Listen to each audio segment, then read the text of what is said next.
규화, 규장의 거꾸로 지구과학 교실 시작합니다. 오늘의 배움 주제는 다음과 같습니다. 자, 우리는 오늘 해파를 배울 건데요. 해파가 뭐냐면요. 바로 그 해수면이 출렁거리는 거 있잖아요. 즉, 우리가 일반적으로 아는 건 파도 친다라고 얘기를 하죠. 그렇게 해수면이 출렁거리는 것, 그것을 우리는 해파라고 말합니다. 근데 이 출렁거림이 어떤 형식이냐면 바로 파동의 형태로 퍼져나가는 거, 그게 해파예요. 우리가 눈으로 볼 때 그냥 출렁출렁 거리는 것처럼 보이지만 알고 보면 그게 바로 하나의 파동이다라는 거죠. 그래서 해파, 바다의 파동이란 뜻입니다. 이때 해파가 이렇게 우리 일반적인 파도의 모양 이런 식으로 그리죠. 이렇게 해파가 치는데 이때 이 파동에서 가장 높은 곳을 우리는 마루라고 얘기를 하죠. 그리고 파동에서 가장 낮은 곳에 있는 걸 골이라고 얘기를 하고요. 그리고 마루와 골 사이의 이 높이, 이것을 우리는 파고라고 얘기를 합니다. 그리고 골과 골 또는 마루와 마루 간의 간격을 우리는 파장이라고 얘기를 하고 있죠.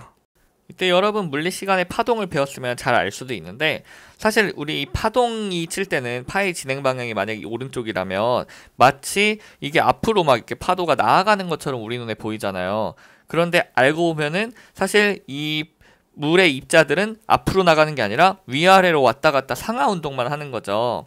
그렇지만 우리 눈에는 그 상하 운동이 연속되게 보이기 때문에 마치 앞으로 이동하는 것처럼 보입니다. 그걸 알 수 있는 대표적인 예가 바로 여기 오른쪽에 나와 있는 이 그림이에요. 여기 보면 이제 뭐 갈매기겠죠? 아무래도 바다니까. 갈매기가 여기 이렇게 있는데, 이 갈매기가 이렇게 있다가 파도가 이제 쳐서 해파가 이렇게 다가오면은 얘가 살짝 이렇게 올라가게 되죠. 그러고 나서 이 파도가 지나가게 되면은 또 여기까지 위치가 오고요. 그 다음에 또 파도가 완전 지나가면 또 살짝 내려오고, 더 지나가면 살짝 내려오고 해서 결국 이렇게 내려오게 되는데, 위치를 보면 마치 파도는 틀림없이 앞으로 이동을 했는데 이 갈매기는 앞으로 이동한 게 아니라 그냥 위로 잠깐 올라갔다가 다시 내려가는, 이렇게 원운동하는 그런 모습을 보여주고 있어요. 그래서 우리가 이제 착각하기 쉽지만 사실은 이렇게 해파가 진행을 하게 되면은 해수가 앞으로 나가는 것처럼 보이지만 실제로는 물 입자는 그냥 제자리에서 그냥 원운동만 하고 있다라는 거. 그래서 실제로 움직이게 되는 것은 해수를 출렁거리게 하는 그런 에너지만 전파된다라는 거 알고 있어야 됩니다. 자, 이 해파는 모양에 따라 분류를 해볼 수가 있습니다. 풍랑, 너울, 그리고 연안세파, 이렇게 세 종류로 분류를 할 수가 있는데요. 얘네들의 차이점을 한번 봐보도록 하겠습니다. 우선 맨 처음 생기는 게 바로 풍랑입니다. 풍랑은 이름에서부터 알 수 있듯이 바람 때문에 생기는 거예요. 근데 지금 어떻게 되는 거냐면, 이렇게 처음에 이렇게 바람이 불면 바람의 그 에너지 때문에 해수면이 이제 마찰을 받게 되겠죠. 그러면서 해수면이 거칠어지면서 여러 파장의 해파가 발생을 하게 됩니다. 그런데 이 여러 파장들의 해파들이 합쳐지게 되면서 마치 이렇게 뾰족한, 우리가 일반적으로 파도 그릴 때 이렇게 뾰족하게 그리잖아요. 위에가 이렇게 뾰족한 그런 해파가 되게 되는데, 그걸 우리는 풍랑이라고 부릅니다. 그래서 풍랑은 좀 약간 먼 바다에서 주로 생겨요. 바람이 부는 먼 바다에서. 그래서 보면은 이렇게 뾰족뾰족하게, 여기 그림에도 이렇게 뾰족뾰족하게 나와 있죠. 이게 이제 풍랑입니다. 근데 처음에는 이 풍랑이 생기면 좀 약해요. 바람이 불었을 때 처음 생겼을 때는 이렇게 좀 약하다가 어느 정도 이 바람이 불고 있는 영역을 풍역대라고 하는데, 이 풍역대에서 바람이 지속적으로 불게 되면은 점점 세지게 되겠죠? 그러면서 다자란 풍랑이 됩니다. 그래서 강한 풍랑이 되는 거죠. 처음엔 잔물결 및 풍랑이었다가 나중에 이제 다자란 풍랑이 된다라는 거죠.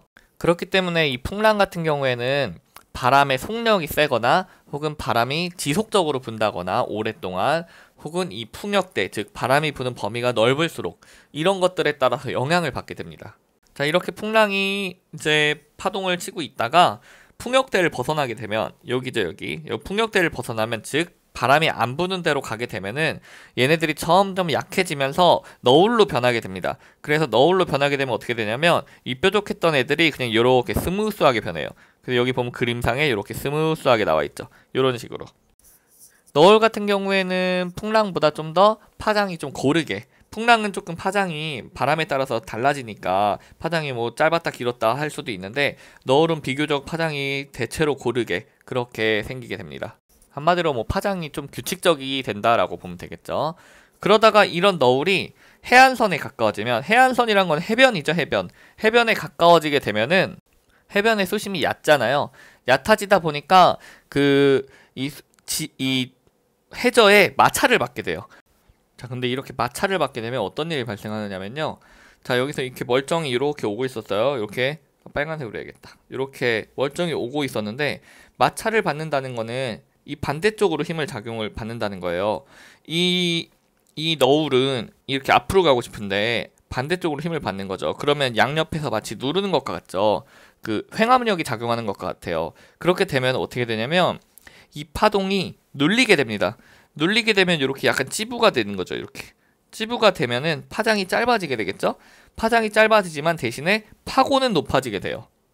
그래가지고 이 그림에서 보듯이 이렇게 파장은 짧지만 파고는 높은 요런 파도가 됩니다. 우리 그 해변에 한번 가봤죠. 해변에 보면 마지막에 파도가 쫙 하면서 이렇게 부서지잖아요. 그런 형식이 되는 거예요. 그래서 약간 이런 걸 우리는 연안 쇠파라고 말을 합니다. 연안에서 파가 쇠설된다, 그러니까 파괴된다라는 뜻이죠. 그래서 연안 쇠파라고 말합니다.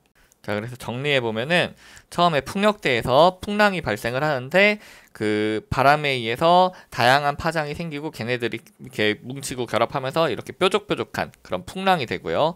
이 풍랑이 풍력대를 벗어나게 되면은 더 이상 바람의 힘을 받지 않으니까 비교적 안정되면서 규칙적인 파장을 갖는 이런 너울의 형태가 되고, 이 너울이 연안으로 오게 되면은 그 해저면의 마찰 때문에 파장이 짧아지고 파고는 높아지고, 그리고 당연히 속도는 줄어들겠죠. 마찰을 받으니까 속도는 점점 느려지면서 파고가 높아지면서 결국에는 느리니까 더 이상 나가지 못하고 파쇄가 되는 그런 형식을 갖게 되는 거죠. 그래서 최후는 연안 쇠파로 마무리를 한다, 이렇게 아시면 되겠습니다.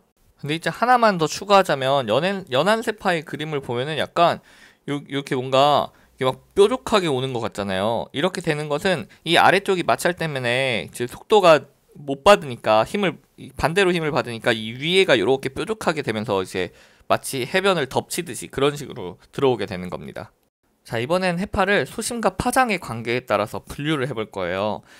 그 수심이 깊으냐 수심이 얕으냐에 따라서 한마디로 해파를 분류할 수 있다는 거죠. 이때 우리가 일반적으로 이렇게 수심이 그 파장의 2분의 1보다, 즉 파장의 절반보다 깊은 곳에서 전달되는 해파를 심해파라고 얘기를 합니다. 심해파라는 말 자체가 이미 깊다라는 뜻을 갖고 있는 거죠. 근데 이 심해파의 경우에는 그 전파 속도가 파장에 비례를 해요. 그래서 파장이 길수록 이 심해파의 전파 속도는 빠른 편입니다. 그리고 심해파에선 물입자가 원운동을 합니다. 그래서 지금 보면은 이 첫 번째 그림이 심해파를 나타낸 그림인데요. 지금 보면 파장의 2분의 1, 즉 파장의 2분의 1이면 이 정도죠? 이 정도보다 이쪽으로 표현하면 이 정도가 되겠죠. 이 정도보다도 지금 보면은 수심이 더 깊어요. 이렇게 파장의 2분의 1보다 수심이 깊다. 이때는 이제 심해파의 상태인 거죠. 심해파의 상태를 보니까 물 입자가 이제 아까 처음에 갈매기 그림 본 것처럼 원운동을 하고 있다라는 것을 알 수가 있습니다. 자, 반면에 수심이 파장의 20분의 1보다, 2분의 1이 아니에요. 수심이 파장의 20분의 1보다 얕은 곳에서 전달되는 해파를 우리는 천해파라고 말합니다. 천해파의 전파 속도 같은 경우에는 수심이 깊을수록 빨라요. 그래서 아까 심해파는 파장에 따라서 전파 속도가 달라졌지만 천해파는 수심에 따라서 전파 속도가 달라지는 거예요.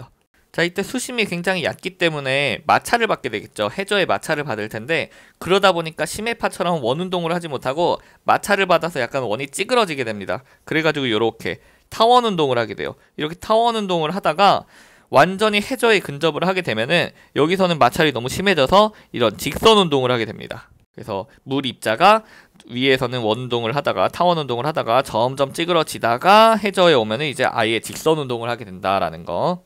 그리고 이런 심해파와 천해파의 중간 단계를 우리는 천이파라고 말을 하고 있습니다.